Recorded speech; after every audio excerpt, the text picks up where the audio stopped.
It's our first daytime show. Everyone's either at work or at the pub, so just sit back, get a drink, and I'll tell a few jokes, show you my exclusive clip from Joe Rogan this week. And yeah, this is Up the Guts.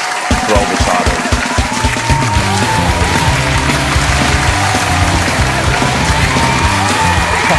Thanks everybody, thanks Dave. First daytime effort, still just me. John's actually at work right now, and Alex I think's found himself in a spot of bother. So let's just get started with the news. The priest responsible for allowing Sabrina Carpenter to film a video in his church has been stood down. He is filing for unfair dismissal on the basis that she is both a female and of age. The AFL draft has concluded this week with many kids finding their home at an AFL club and seeing their dream realised. There were a number of father and sons. Marcus Ashcroft's second son, Levi, found his way to the Brisbane Lions. Scott Camporelli's boys found their way to Carlton. And Wayne Carey's son, River Stevens, has found his way to North Melbourne. Ellen DeGeneres has reportedly fled the USA following Donald Trump's victory. She has apparently moved to the UK, where she can treat more people like shit. Joe Biden is the first sitting US president to visit the Amazon rainforest. He gave a speech on climate change and at its conclusion appeared to walk away into the middle of the jungle, into the abyss.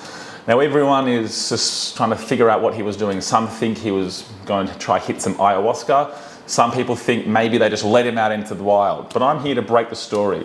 He is the first US president to be contestant on I'm a Celebrity, Get Me Out of Here. His Tucker trials will consist of trying to remember his name. Alan Jones is a grub. He has been arrested on 9 separate counts of sexual exposure and different sex crimes. The youngest of the victims was 17 years old at the time. He was first accused of grooming around 20 years ago when he was a teacher and was writing love letters to the children.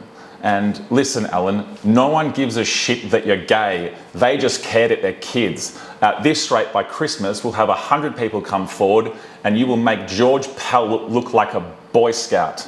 And if he is a Boy Scout, you'll obviously try and touch him as well. We are Mitre Tavern, Melbourne CBD. Let's go in and give it a crack. Yeah, it's good. It tastes good here, I'll tell you that much for free.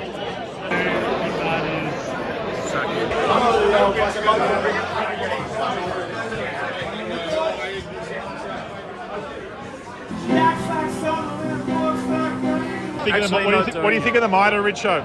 Love it. Good pub? 9.5. Oh! What is B-roll, man? Mitre Tavern, Melbourne CBD, one of the greatest pubs, the oldest building in Melbourne. Mitre 10 started from here.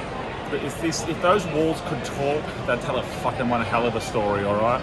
So final score, Mitre Tavern, Melbourne CBD, 8.3, 8.4.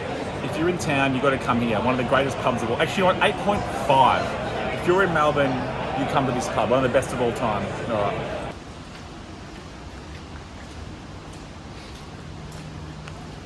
Alright, it's the morning after the night before and I felt sick to my stomach all weekend about the score that I gave this.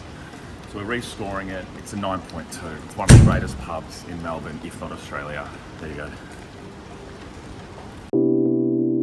This week I went on Joe Rogan and I worked on an exclusive clip that I will share here before it goes out to the world. Here it is. I don't think the Clintons were involved with P. Diddy. Well, Joe, I can tell you personally that I've been at a Diddy party with Bill Clinton and some of the depraved shit that man did, I'll never get those images out of my mind. Was Epstein involved with P. Diddy? Are you crazy? Their whole MO was one-upping each other. Why do you think Epstein went and got an island? Joe, I've seen some shit. I still walk with a limp from one of the parties.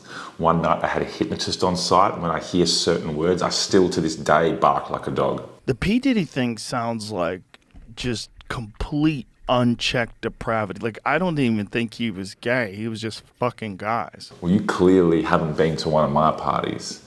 half of us aren't gay. We just get fucked up and do whatever feels right in the moment. All right, it's time for rats, crushes, and sure thing bets of the week. Let's start with crushes. Isaac Kako. Hot Israeli soldier chicks and hot Israeli soldier chicks off duty walking on the streets with their rifles in their hands. I've also got when my therapist says to me, good work, you're doing well. And it just makes me feel good because I never got told that growing up. So it's good to hear it now a bit later on in age.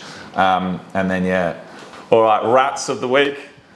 Our neighbour that lives at 703 Drummond Street, Carlton North. Can't. All right, time for sure thing bet of the week. On Saturday, the Greyhound Melbourne Cup is on at Sandown, and watch out for a little dog called Explicit. Could very well be the fastest dog. Could very well be the fastest dog in the world, and I think it probably is, so get on that.